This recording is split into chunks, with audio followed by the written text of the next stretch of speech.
Vamos a ver el teorema del valor intermedio, que dice lo siguiente: sea f una función continua en intervalo cerrado que va desde a hasta b, y sea n un número tal que n está entre f de a y f de b. Entonces, siendo la función continua, lo que pasa es que existe un número c incluido en el intervalo abierto a y b tal que f en c es igual a n. Básicamente lo que dice este teorema es que si la función es continua, la función va a tomar todos los valores intermedios entre f de a y f de b, ¿sí? Entonces n va a ser un valor que va a tomar la función, y por lo tanto entre a y b va a haber un valor c tal que f en c sea n.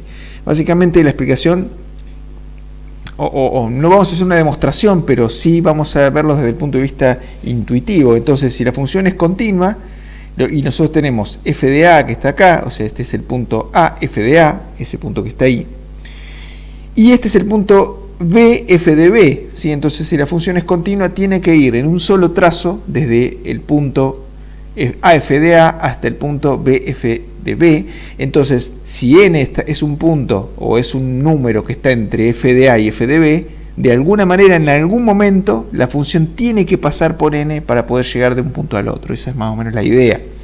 Entonces, lo que dice el teorema es que existe un número, existe al menos un número, porque puede haber más de un número, ¿sí? Dependiendo de la forma que tenga la gráfica de la función, puede haber más de un número c, tal que la función evaluada en ese número c nos dé ese número n que está intermedio entre f de a y f de b.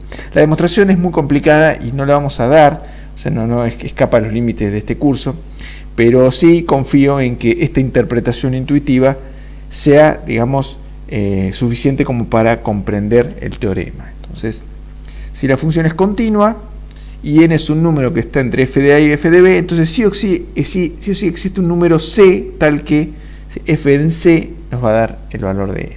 Entonces vamos a hacer un ejercicio. Este teorema, como he mencionado antes, o sea, sirve fundamentalmente como herramienta en demostraciones posteriores, tanto en análisis 2 como en materias más aplicadas, ¿sí? Entonces dice: demuestre que hay una raíz de la ecuación 4x al cubo menos 6x al cuadrado más 3x menos 2 igual 0 entre 1 y 2. Entonces, que haya una raíz de esa ecuación quiere decir que, bueno, esta función corta el eje x. Entonces uno puede definir esta función que está acá. Entonces quiere decir que en algún momento se cumple esto que está acá, se cumple que f de x es igual a 0, ¿sí? Entonces, como es entre 1 y 2, y esto es un polinomio, o sea que es una función que es continua en todos los reales, lo que podemos hacer es probar cuánto vale f en a y f en b. O sea, a vendría a ser este valor de 1 y b viene a ser este valor de 2, ¿sí? Entonces probamos cuánto vale f en 1, hacemos la cuenta, reemplazamos la x, nos da menos 1, y f en 2, probamos también, nos da 12. Entonces, lo que ha sucedido aquí es que f en 1 nos da un valor negativo, menos 1, y f en 2 nos da 12, un valor positivo.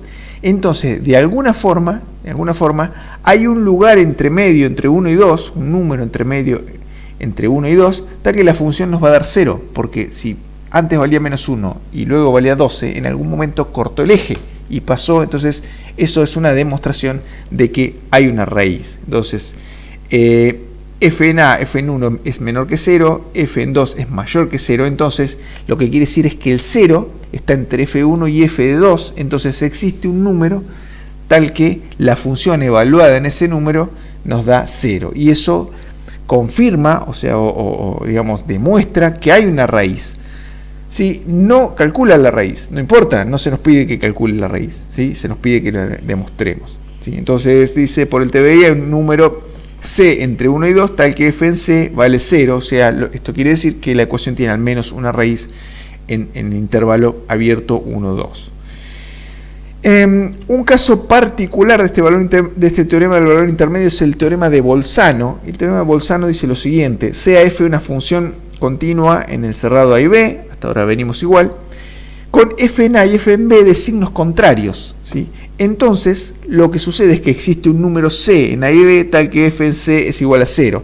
Este teorema es directamente aplicable a este ejercicio. Nosotros evaluamos f en los bordes del intervalo y uno nos dio negativo y el otro nos dio positivo. Eso es la hipótesis del teorema. Y entonces, el teorema de Bolzano directamente nos dice que hay un valor C tal que f en C vale 0 y ese C está entre A y B. Fíjense que esto es mucho más general que esto. O sea, el teorema de valor intermedio es más general que el teorema de Bolzano. Si el teorema de Bolzano corresponde a este mismo teorema, pero cuando n es igual a 0. ¿Sí? Entonces, esto, si uno reemplaza el 0 aquí, dice, bueno, f de A y f de B es mayor que 0 y f de A es menor que 0, es exactamente lo que se nos está diciendo acá. O sea, el teorema de Bolzano es un caso particular del teorema de valor intermedio.